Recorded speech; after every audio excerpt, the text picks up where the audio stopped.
नमस्कार, बहुत स्वागत है आप सभी का। आप देख रहे हैं एबीपी न्यूज का खास कार्यक्रम शिखर सम्मेलन और मैं हूं आपके साथ पूजा सचदेवा। हर बार की तरह एक बार फिर से एबीपी नेटवर्क आपके लिए लेकर आया है वो मंच जिसके जरिए हम बनते हैं आपकी आवाज। और आज का जो विषय है वो है भारत का बजट। मोदी सरकार 3.0 देश का बजट मंगलवार को पेश कर चुकी है। देश की वित्त मंत्री निर्मला सीतारमण ने बड़े बड़े वादे इस बजट के जरिए किए और सरकार का दावा है कि इस बजट में हर वर्ग का खास ख्याल रखा गया। लेकिन विपक्ष के अपने सवाल हैं और आज का ये जो खास कार्यक्रम है, ये जो मंच है, इसके जरिए पक्ष और विपक्ष के बड़े नेता आपको इस मंच पर मिलेंगे जिनसे हम देश की अर्थव्यवस्था को लेकर, देश के बजट को लेकर बात करने वाले हैं। मोदी सरकार में मंत्री, बड़े चेहरे, दिग्गज नेता आज इस मंच पर मौजूद होंगे जिनसे सवाल होंगे और आसान भाषा में वो आपको इस बजट को समझाएंगे भी, लेकिन साथ ही विपक्ष के सवाल भी होंगे। तो आइए विधिवत तरीके से इस कार्यक्रम की शुरुआत करते हैं। सबसे पहले आपकी जोरदार तालियों के साथ मैं अपने पहले मेहमान को इस मंच पर आमंत्रित करना चाहूंगी और जो पहला चेहरा हमारे इस पैनल डिस्कशन में हमारे साथ रहेंगे वो राजनीति के युवा चेहरा है। बिहार की राजनीति में बड़ा नाम है और सब उनके नाम से वाकिफ होंगे। चिराग पासवान जी हमारे बीच हैं। जोरदार तालियों के साथ मोदी सरकार में कैबिनेट मंत्री हैं और खाद्य प्रसंस्करण उद्योग मंत्री जिस तरीके से एक बड़े युवा चेहरा के तौर पर वो सामने आए हैं, मैं चाहूंगी सबसे पहले इन्हीं के साथ हम इस सेशन की शुरुआत करेंगे। मनोज्ञा इस सेशन को आगे बढ़ाएंगी। बहुत बहुत स्वागत चिराग जी आपका। Over to you Manogya. धन्यवाद पूजा। नमस्कार, मैं हूं मनोज्ञा लोईवाल। स्वागत है आपका एबीपी न्यूज पर। शिखर सम्मेलन का पहला सेशन ये है और इस पर आज केंद्रीय मंत्री चिराग पासवान हमारे साथ हैं। फूड प्रोसेसिंग इंडस्ट्रीज के मंत्री हैं, तो हम क्या कहें, खाने पीने में सब ठीक रहेगा ना इस बार? बिल्कुल ठीक भी रहेगा और बल्कि और बेहतर भी होगा।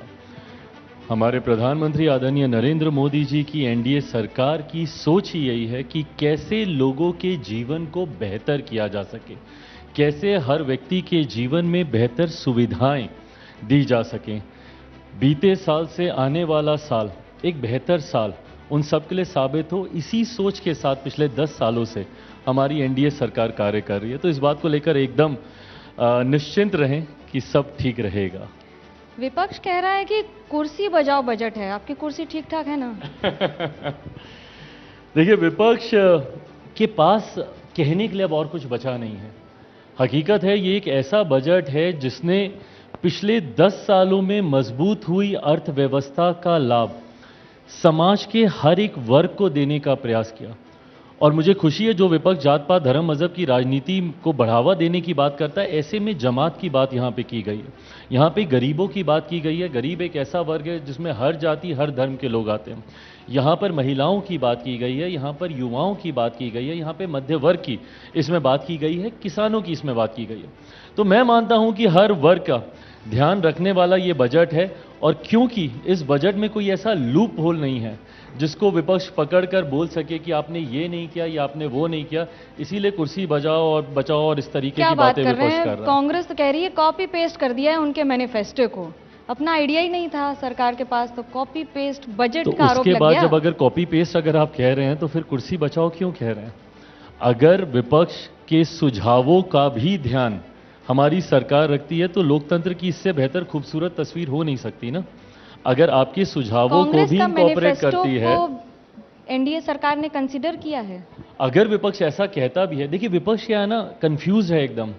कभी कहता है कि सहयोगियों को ये सरकार सम्मान नहीं देती, कभी कहता है कि सहयोगियों के दबाव में बनाया गया ये बजट है। आपके आने वाले सवालों में से ये सवाल भी होगा, बिहार आंध्रा को लेकर भी ये सवाल ज़रूर होगा, तो उसको पहले ही मैं थोड़ा सा उसको टच करते हुए मैं बोल रहा हूँ कि कभी ये लोग कहते हैं कि सहयोगियों का ध्यान नहीं देते, सहयोगियों की सुनते नहीं हैं, सहयोगियों को की पूछी नहीं जाती, और अब कल से ये लोग कह रहे हैं कि सहयोगियों के दबाव में बनाया गया ये बजट है।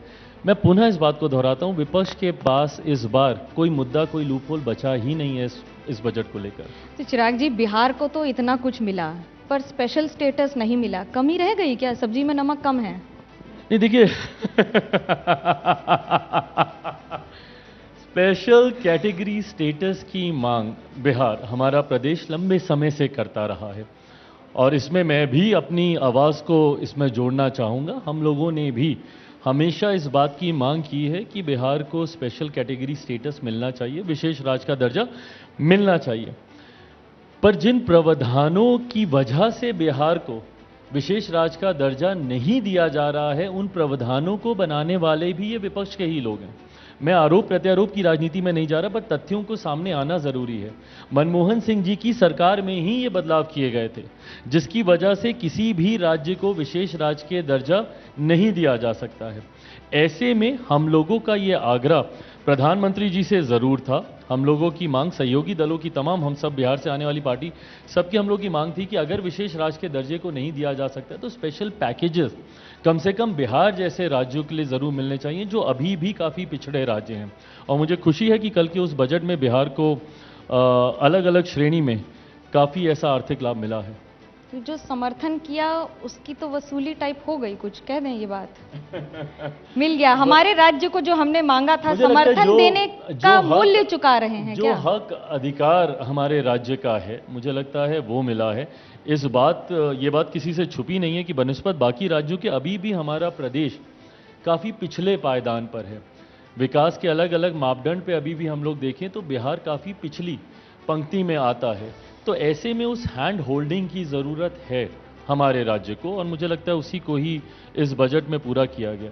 मीटिंग्स बहुत कर रहे हैं नीतीश कुमार जी के साथ विधानसभा की तैयारियों में। जैसे प्रधानमंत्री नरेंद्र मोदी को आपने कहा प्रधानमंत्री बनाने की तैयारी है, तो क्या नीतीश कुमार जी को फिर एक बार मुख्यमंत्री बनाने की तैयारी है अगले चुनाव में? देखिए, गठबंधन ने इस बात को स्पष्ट किया, और मैं अपनी तरफ से ही नहीं, गठबंधन के हर सहयोगी दल की तरफ से मैं कह सकता हूं कि मुख्यमंत्री नीतीश कुमार जी का चेहरा ही 2025 विधानसभा के चुनाव में होगा। उन्हीं के नाम, उन्हीं के चेहरे के साथ गठबंधन बिहार विधानसभा चुनाव में उतरेगा।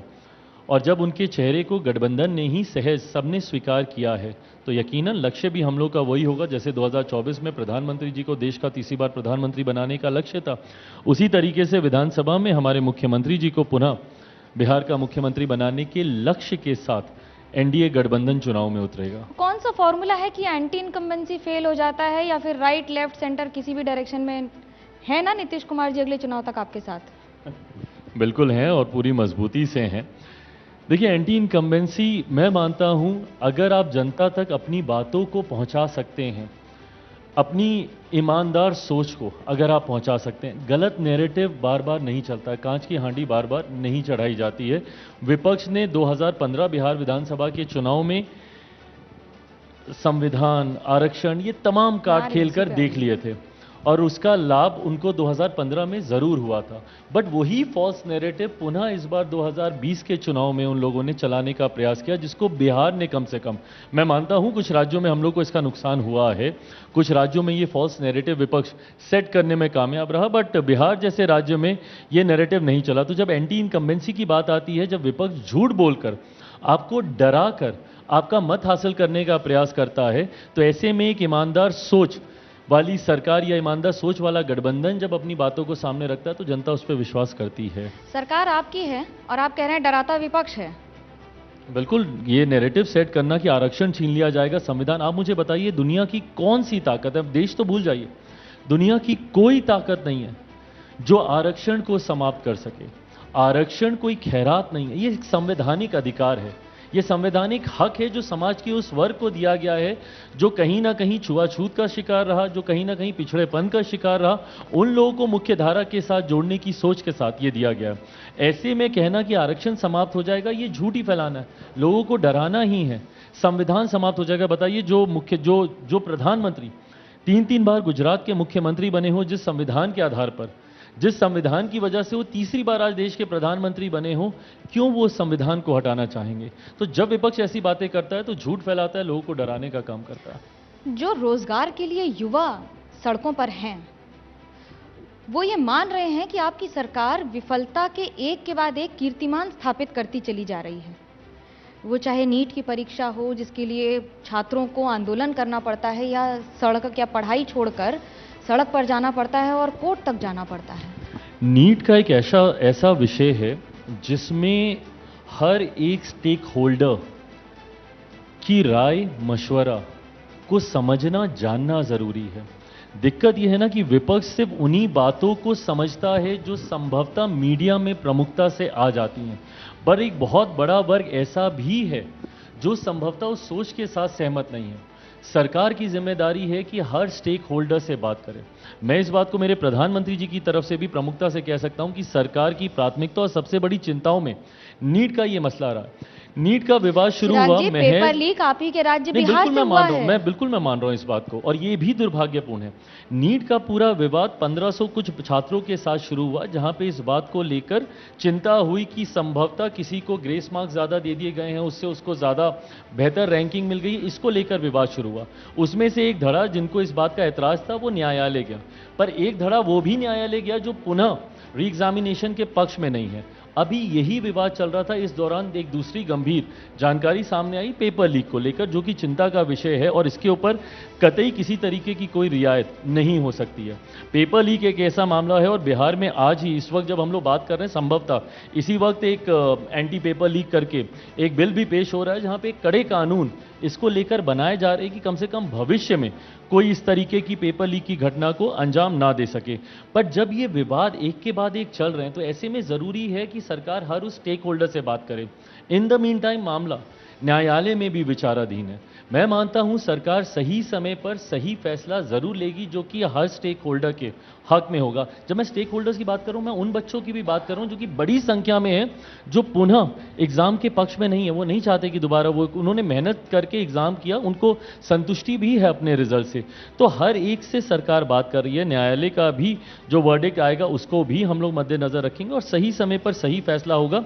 पेपर लीक कतई बर्दाश्त नहीं किया जा सकता, उसके लिए भी कड़े कानूनों के प्रावधान राष्ट्रीय और राज्य के स्तर पे मैंने बताया कि बनाए जा रहे हैं। चलिए, आप ही की एक सरकार है, उसी के फैसले की बात कर लेते हैं। पश्चिमी यूपी में अपना नाम लिखकर टंगाने का फैसला कांवड़ यात्रा के लिए धर्म की राजनीति है कि नहीं है? मुझे नहीं पता इसके पीछे की क्या सोच है, बट हाँ, मैंने भी अपनी आपत्ति इसके खिलाफ मैंने दर्ज कराई थी। मेरी पार्टी लोक जनशक्ति पार्टी रामविलास ने भी, हम लोगों ने भी, गठबंधन का हिस्सा होते हुए भी, जहां पे देखिए गठबंधन में ये स्वतंत्रता हम लोग को दी जाती है कि आप अपनी आपत्ति अगर किसी विषय से आप सहमत नहीं है, और तभी हम लोग गठबंधन में भी है ना। गठबंधन में जब आप आते हैं तो मुद्दों के आधार पर आपका समर्थन होता है। अगर हर पार्टी और हर दल की सोच अगर एक ही हो जाए तो might as well be the part of the same party ना, then why you are a separate party? You are a separate party, that means your priorities are different, your agendas are different. So इसमें हमारी सहमति इसमें कतई नहीं थी कि इस तरीके से नेम प्लेट्स सामने टांगी जाए। लोग, विपक्ष तुरंत इसको हिंदू मुस्लिम बना देता है, बट यहाँ पे सिर्फ हिंदू मुस्लिम तक ही बात आके नहीं रुकती। संभवतः आने वाले दिनों में जातीयता के आधार पर भी भेदभाव होने लगते। कई ऐसे वर्ग हैं जो कि समाज के दलित वंचित वर्ग से आने वाले लोग हैं, संभवतः उनके साथ छुआछूत वाला बर्ताव शुरू हो जाता।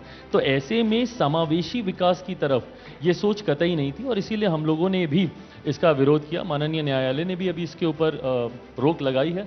उम्मीद है कि फैसला भी पक्ष में ही होगा। बिहार को बहुत इस बार प्रावधान, पैसा ब्रिजेस के लिए मिला है, पुल टिकेगा कि नहीं अब बिहार में? हाँ, मतलब ये एक गंभीर विषय है और इसको कतई हल्के में नहीं लिया जा सकता। हाल फिलहाल के दिनों में बैक टू बैक जिस तरीके से ब्रिजेस वहाँ पर गिरे हैं, मेरी मुख्यमंत्री जी से भी मुलाकात इस विषय को लेकर हुई और वहाँ पर भी हम लोगों ने अपनी चिंताओं को, अपनी बातों को और एट द सेम टाइम अपने सुझावों को भी हम लोगों ने वहाँ पर रखने का काम किया। मैं कतई उस राजनीति में नहीं जाऊंगा, फिर आरोप प्रत्यारोप की कि किसके ज़माने में कौन सा पुल बना था, उस वक्त गठबंधन का कौन हिस्सा थे, कौन कहाँ से मंत्री थे, मैं उसमें नहीं जाऊंगा। आज की तारीख में सरकार हमारी है, जिम्मेदारी हमारी बनती है। बट हाँ, ये ऐसे विषय हैं जिसको गठबंधन के भीतर हम लोग चर्चा करके आने वाले दिनों में इस बात को सुनिश्चित जरूर करेंगे कि गुणवत्ता के साथ कतई कोई समझौता नहीं हो। भ्रष्टाचार जब होता है तो गुणवत्ता से समझौता होता है। आने वाले दिनों में कतई ऐसा ना हो, इस बात को गठबंधन के भीतर ज़रूर हम लोग तय करेंगे। मैं इस बात को भी स्पष्ट कर दूं मनोगिया जी, मैं सरकार का प्रतिनिधित्व भी कर रहा हूं। जहां मेरी असहमति कई विषयों पर मेरी सरकार के साथ, बिहार में हो एनडीए की सरकार या केंद्र में एनडीए की सरकार हो, पर वहीं सरकार का हिस्सा होने के नाते मेरी जिम्मेदारी भी है अपनी सरकार का संरक्षण करने की। कई ऐसे विषय हैं जिसको संभवतः मैं सार्वजनिक तौर पर हम लोग चर्चा नहीं करते हों, क्योंकि मैं अपनी ही सरकार को नहीं एम्बैरस करना चाहता और नहीं करना चाहिए भी मुझे। सरकार के भीतर, गठबंधन के भीतर ये स्वतंत्रता हम लोग को मिलती है। तो ऐसे कई विषय हैं जिसको हम लोग भीतर रहकर भी इसकी हम लोग चर्चा करते हैं, और मैं उम्मीद करता हूं कि आने वाले दिनों में कम से कम ये वाक्य दोबारा से रिपीट ना हो। विपक्ष तो कहता है कि प्रधानमंत्री नरेंद्र मोदी हिटलर जैसा काम करते हैं, किसी की सुनते नहीं हैं। आप तो कुछ और ही बता रहे हैं। पर अब तो ये लोग कह रहे हैं कि सुन लिया, और हमारे दबाव में उन्होंने बिहार, आंध्र प्रदेश, तमाम सहयोगियों की बातें सुन ली। यही मैं कह रहा हूं, विपक्ष के पास नैरेटिव ही नहीं है। मैं चाहता हूं कि विपक्ष हम लोग को घेरे, पर सकारात्मक सोच के साथ घेरे। हम लोगों की नीतियों के ऊपर आरोप लगाएं, हम लोगों के डिसीजंस, हम लोग की कार्यशैली, पिछले 10 सालों में हम लोगों ने क्या किया, नहीं किया। अब जैसे नीट वाला बिल्कुल सही है, आप घेरिए, और हम लोग जवाबदेह हैं इसके लिए, हम लोग आंसरेबल हैं, होल्ड अस अकाउंटेबल। बट जब आपके पास कोई मुद्दा बचता नहीं है ना, फिर ये शुरू हो जाते हैं, पीएम ऐसा करते हैं तो गठबंधन की नहीं सुनी जाती, सुन ली जाती है तो गठबंधन दबाव डाल रहा है, सहयोगी के दबाव में आकर ये फैसला लिया गया। इन सब बातों का कोई मतलब नहीं है। तो क्या आप दबाव में हैं? क्योंकि अखिलेश यादव, राहुल गांधी सब एक साथ पहली कुर्सी पर बैठकर एकदम पार्लियामेंट में रोज मिसाइल दागते हैं। नहीं, अच्छी बात है और बिल्कुल करें। मैं हमेशा इस बात का पक्षधर रहा दबाव में हूं है कि नहीं? कि लोकतंत्र की खूबसूरत तस्वीर दबाव दिखाई में है देती कि है। नहीं? कतई नहीं। सरकार क्यों दबाव में होगी? दबाव में हम लोग तब होंगे जब हम लोग कुछ गलत करें। दबाव में हम लोग तब होंगे जब हम लोग के पास छुपाने के लिए कुछ होगा। आज की तारीख में मेरी सरकार के पास छुपाने के लिए कुछ नहीं है। आपको जो सवाल पूछना है आप पूछिए, पर सिर्फ हंगामा खड़ा करने के मकसद से आप चीज़ें करिएगा तो वो गलत है। अब जैसे कुछ समय पहले राष्ट्रपति जी के अभिभाषण पर आए धन्यवाद प्रस्ताव में जिस तरीके से डेप्यूटी स्पीकर को लेकर और विभिन्न और मुद्दों को लेकर इन लोगों ने हंगामा किया, क्या विपक्ष ये नहीं जानता 150 साल पुरानी पार्टी है कांग्रेस? ये परंपराएं, सेट अनसेट परंपराएं इन्होंने ही स्थापित की हैं। प्रधानमंत्री जब बोल रहे थे और विपक्ष वेल में हंगामा मचा रहा था, उस अब पर ये आप क्या गलत कहेंगे? है कि नहीं बताइए?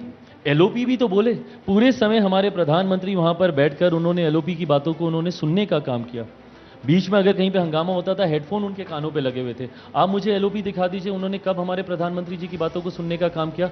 हंगामा हो रहा है, ये समझ में आ रहा है कि नहीं सुनाई दे रहा, उन्होंने हेडफोन तक मोस्ट ऑफ द टाइम अपने कानों में नहीं लगाए हुए थे। आप जब तक सुनेंगे नहीं तो आप काउंटर क्वेश्चन क्या पूछेंगे? आपको जानकारी ही नहीं होगी कि हम लोगों ने, हमारी सरकार ने क्या जवाब दिया। और ये वही परंपराएं जिसका मैं जिक्र कर रहा था, जो इसी कांग्रेस ने स्थापित किए हैं। और जब आप एक उंगली हम लोग की तरफ उठाते हैं तो बाकी की उंगलियां स्वतः आपकी तरफ उठती हैं। जिस आचरण की उम्मीद आप हमसे करते हैं, उसी आचरण की उम्मीद हम भी आपसे करते हैं। आपके राज्यों में जहां पे सरकार एनडीए का कोई घटक दल नहीं चला रहा, इंडिया अलायंस के लोग चला रहे हैं, आप लोग अपने राज्य में कीजिए। यहां केंद्र में आपको डेप्यूटी स्पीकर चाहिए, बट कितने ऐसे राज्य हैं मनोज्ञा जी जहां पे यूपीए के घटक दल, for that matter even Congress सरकार चला रही है, जहां पे स्पीकर, डेप्यूटी स्पीकर का पद दोनों आपने अपने पास रखा हुआ है, और यहां पे आप उसको लेकर हंगामा करेंगे तो ये उचित नहीं है ना। नहीं, आपने एक बात की उचित की। अब मुझे ये बताइए कि बिहार के साथ क्या बाकी केंद्र सरकारों ने इंसाफ किया है, या फिर ये सरकार बेहतर इंसाफ करती है बिहार और बिहार के लोगों के लिए? देखिए, अगर इंसाफ हुआ होता तो मुझे नहीं लगता कि आज़ादी के 75 सालों के बाद भी आज भी बिहार की ये परिस्थिति रहती। मैं मानता हूँ मेरे प्रदेश का दुर्भाग्य रहा है, the irony of my state is been that for the longest time विरोधाभास की सरकारें रही हैं। जब बिहार में एनडीए की सरकार थी तो केंद्र में यूपीए की सरकार थी, जब केंद्र में एनडीए की सरकार आई तो बिहार में महागठबंधन की सरकार बन गई। तो फॉर द लॉन्गेस्ट टाइम ये विरोधाभास की सरकारें रही हैं। और अब मैं मानता हूं, जब मेरे प्रधानमंत्री जी डबल इंजन की बात करते थे, अब मैं मानता हूं कि डबल इंजन का लाभ कितना मिलता है। जब केंद्र की सोच पर राज्य में भी सरकारें होती हैं तो आपकी वो सोच धरातल पर उतरती है, वो विरोधाभास नहीं रहता। इसका अनुभव मैंने खुद किया है। 2014 से 2019 तक मैं विपक्ष में ही था बिहार में, तो ऐसे में अपने ही क्षेत्र में कितनी ऐसी योजनाएं हैं जिसको मैं धरातल पर उतारने के लिए बहुत कठिनाइयां आती थी। बट जब डबल इंजन की सरकार होती है, दोनों जगहों पर एक ही सोच वाली सरकार होती है, तो उससे लाभ जरूर मिलता है। 14 से 19 तक तो आप पानी पी पी कर गरियाते थे नीतीश कुमार जी को। सही बात है, पर नीतीश कुमार जी को नहीं, उनकी नीतियों को। उस वक्त भी, मेरे उस वक्त के भी इंटरव्यूज निकाल के देख लीजिए। और मैं 21वीं सदी का पढ़ा लिखा युवा हूं, मैं व्यक्तिगत टिप्पणी में मैं नहीं विश्वास रखता, उससे किसी को लाभ नहीं होता। मर्यादित शब्दों में रहकर मैंने हमेशा इस बात का प्रयास किया है कि जहां पे आपकी नीतियां गलत हैं, जहां पे सुधार की गुंजाइश है, उसको आपको जरूर उजागर करना चाहिए। और यही कार्य मैंने 14 से 19 या जब भी मेरे मुख्यमंत्री जी के साथ मुझे लगा है कि गलत नीतियां आ रही हैं या इसमें सुधार की गुंजाइश है, वो मैंने हमेशा किया है। बट हाँ, आज की तारीख में जब मैं गठबंधन का हिस्सा हूं, उस मर्यादा को भी निभाने की अब जिम्मेदारी मेरे ऊपर ही है, या फिर मैं गठबंधन से बाहर हो जाऊं, जैसे मैंने 2020 में किया। विधानसभा के चुनाव थे, मैं गठबंधन से बाहर होकर अकेले मैंने चुनाव लड़ा। पर 2024 के चुनाव में जब इस सोच के साथ मैं गठबंधन का हिस्सा बना कि प्रधानमंत्री जी को तीसरी बार देश का प्रधानमंत्री बनाना है, तो गठबंधन के भीतर रहकर ही मैं विरोधाभास जताऊं, तो उसका नुकसान ही सिर्फ हमारे गठबंधन को हो। 2025 में आप मुख्यमंत्री का चेहरा बन रहे हैं क्या? मैंने तो इस बात को अभी स्पष्ट किया कि 2025 में मुख्यमंत्री का चेहरा, और चेहरा ही नहीं, मुख्यमंत्री पुनः हमारे मौजूदा मुख्यमंत्री नीतीश कुमार जी ही बनेंगे परिणामों के बाद, इस बात का विश्वास भी है। एक फिल्म आई थी आपकी, पता है आपको कौन सी? मिले ना मिले हम। संसद में आकर मिल गए आप सांसद से, मंडी की कंगना रनावत जी से। बड़ी चर्चाएं हैं उस तस्वीर की, आपकी क्या अनुभूति थी? हाँ, ये मुलाकात मेरी उनसे हुई, मिले ना मिले हम। मिल गए? मिल गए नहीं, और इस बात को मैंने कहा भी था, I was actually looking forward to this. मैंने चुनाव कैंपेन के दौरान भी मुझसे सवाल पूछा जाता था। मैंने पूछा था। हाँ, आपने ही पूछा था मुझसे सवाल, और उस वक्त भी मैंने बहुत स्पष्ट तरीके से कहा था कि I am looking forward to meet her in the parliament, क्योंकि मूवीज़ के बाद बहुत ज़्यादा मुलाकातें नहीं, और पिछले 3 साल तो मेरे ही इतने उतार चढ़ाव से भरे रहे कि बातचीत भी इस दौरान नहीं होती थी। So after a long time उनसे मुलाकात हुई, and it was nice meeting her after a long. अभिनेता से अभी नेता बन गए हैं। मैं अभिनेता कभी बन ही नहीं पाया था। बनता तो फिल्म का ये हाल नहीं होता, नेता ही था।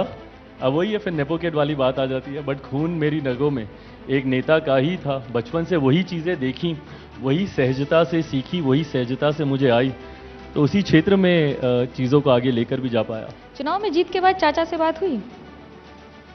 नहीं। करना चाहेंगे?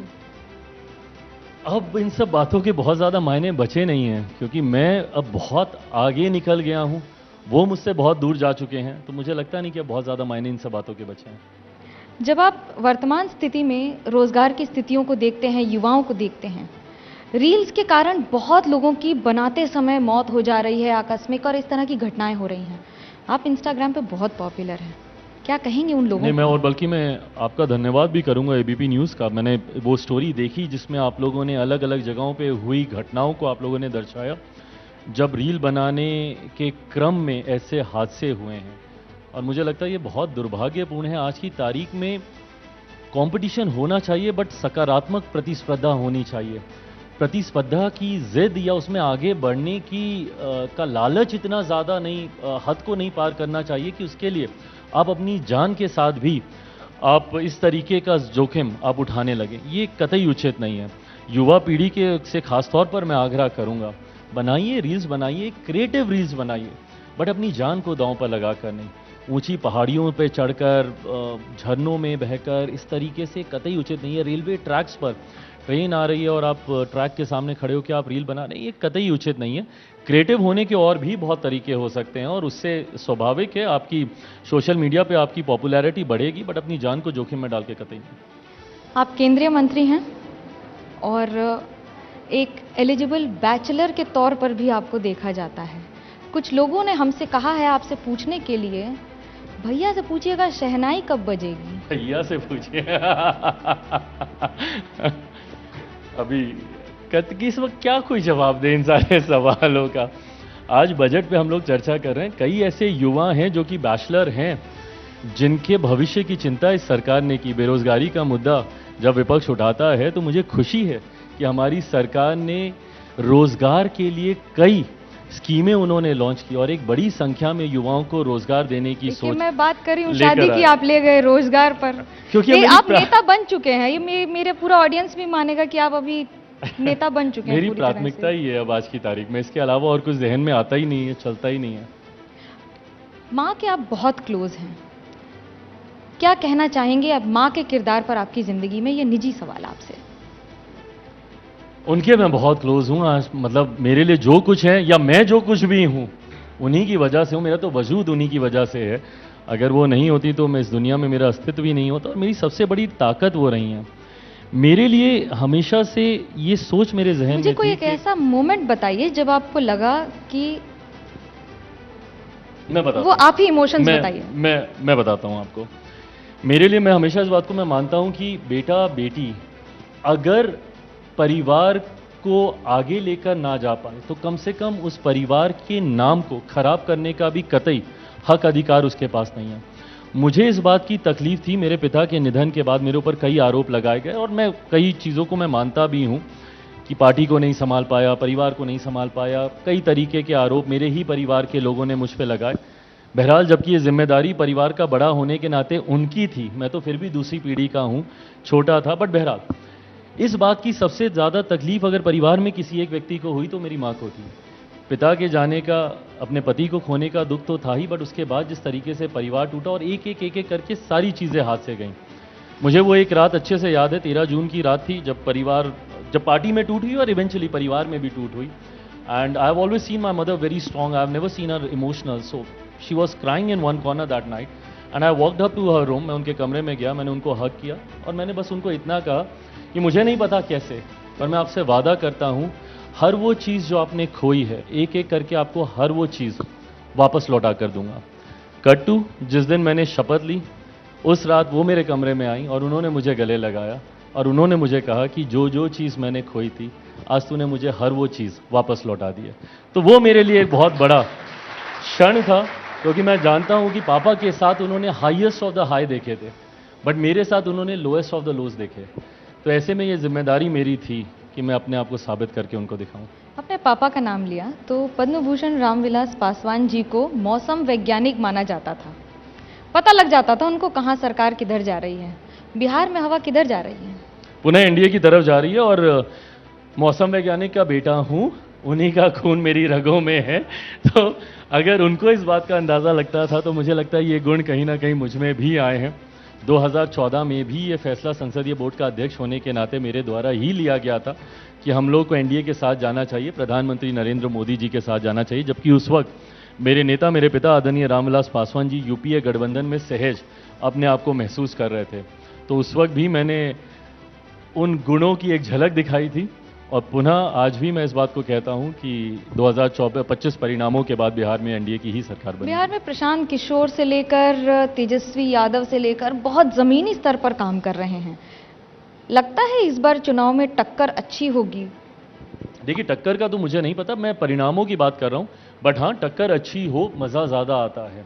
अगर विपक्ष मजबूत हो, प्रतिस्पर्धा अगर अच्छी होती है तो लड़ाई लड़ने में भी मज़ा आता है। बट हाँ, परिणाम मैं जानता हूं, बिहारियों को मैं जानता हूं।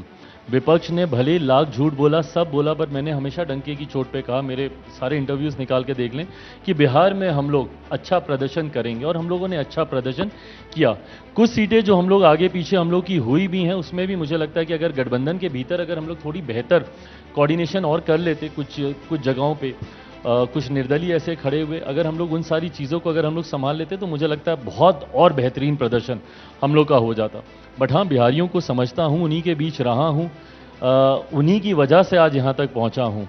तो मैं मानता हूँ कि बिहारियों की सोच आज की तारीख में मजबूती से एनडीए के साथ है। तो भारत के इस बजट ने क्या बिहार को ऑक्सीजन देने का काम कर दिया है? बिल्कुल किया है। अगर आप इसको इतने ही ब्लैक एंड व्हाइट शब्दों में पूछे तो बिहार को ऑक्सीजन देने का काम किया है, बिहारियों की उस मांग को पूरा करने का काम किया है। भले वो इंफ्रास्ट्रक्चर से जुड़ी हुई उनकी मांगे हों, ब्रिजेस, भाई गंगा के ऊपर पुलों की काफ़ी ज़्यादा ज़रूरत हम लोग को रही है, उसकी ज़रूरत हो, या बाढ़।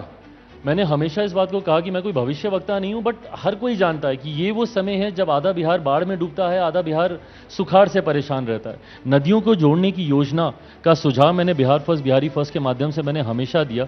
बाढ़ को लेकर भी इस बजट में चिंता और उसको लेकर प्रावधान इसमें किए गए हैं, वो भी हम लोग के लिए एक बहुत बड़ी सहूलियत होगी। तो मैं मानता हूं कि बिहारियों की सोच का ध्यान इसमें रखा गया। एक सवाल आपके मंत्रालय से जुड़ा जरूर पूछूंगी। फूड प्रोसेसिंग इंडस्ट्रीज है, बहुत सारे वीडियोस आते हैं, कभी कोई थूक रहा है, कभी कोई यूरिनेट कर रहा है, या इस तरह के वीडियोस आते हैं। और फूड प्रोसेसिंग एक ऐसा डिपार्टमेंट, एक ऐसी इंडस्ट्री है, इस समय आपका मंत्रालय है, जिसके पास बहुत सारे चैलेंजेस हैं। वो दो बड़ी चुनौती जिसको कैसे हैंडल करेंगे कि लोगों को जो खाना मिल रहा है वो कम से कम शुद्ध मिले? नहीं, सबसे पहले तो मैं इस बात को मानता हूं कि आज की तारीख में अगर सबसे ज़्यादा महत्वपूर्ण मंत्रालयों में से कोई एक है तो वो फूड प्रोसेसिंग इंडस्ट्रीज़ का ही मंत्रालय है। मैं जब इस मंत्रालय की जिम्मेदारी मुझे नहीं भी मिली थी, तब भी मैंने बिहार फर्स्ट, बिहारी फर्स्ट जो मेरा विजन डॉक्यूमेंट है, उसके माध्यम से मैंने हमेशा प्रोसेसिंग यूनिट्स का मैंने जिक्र किया था, जो कि कारपेट बॉम्बिंग की तरह हर क्षेत्र को प्रभावित कर सकता है। मैं हाजीपुर का प्रतिनिधित्व करता हूं। हाजीपुर का केला हो, मैंने हमेशा कहा कि डाउन साउथ वो जाता है, केले के चिप्स बन जाता है। अगर वही प्रोसेसिंग यूनिट हाजीपुर में लग जाए तो वहां के किसानों को भी ज़्यादा राहत मिलेगी, वहां का राज्य का राजस्व भी बढ़ेगा, रोजगार के अवसर भी मिलेंगे। ऐसे ही मुजफ्फरपुर की लीची है, भागलपुर का आम है, देश भर में ऐसे अलग अलग ऐसे उत्पादन हैं जिसके प्रोसेसिंग यूनिट्स हम लोग को लगाने की जरूरत है। बट हाँ, एट द सेम टाइम जिन चुनौतियों का आपने जिक्र किया, प्रोसेसिंग को लेकर काफ़ी मिसलीडिंग एडवर्टीजमेंट्स भी आती हैं, काफ़ी लोगों को भ्रमित भी किया जाता है इसको लेकर कि अरे प्रोसेस फूड नहीं लाभदायक है, हानिकारक है, कई तरीके की बातें इसको कही जाती हैं। मेरा मंत्रालय, मेरे प्रधानमंत्री इस मंत्रालय को लेकर काफ़ी ज़्यादा ध्यान केंद्रित है इस बात को सुनिश्चित करने के लिए कि इस मंत्रालय के माध्यम से ज़्यादा किसानों को लाभ मिले, राज्यों का राजस्व बढ़े और बेरोजगारी की जो समस्या है काफ़ी हद तक उससे भी निजात मिलेगा। केंद्रीय मंत्री चिराग पासवान जी का मैं तहे दिल से धन्यवाद कर रही हूं और साथ में हम ये ज़रूर आशा करेंगे कि बिहार में जितनी इस बार राशि गई है उसके पुल बने और टिके भी रहें। धन्यवाद हमसे बात thank you so much. Thank you.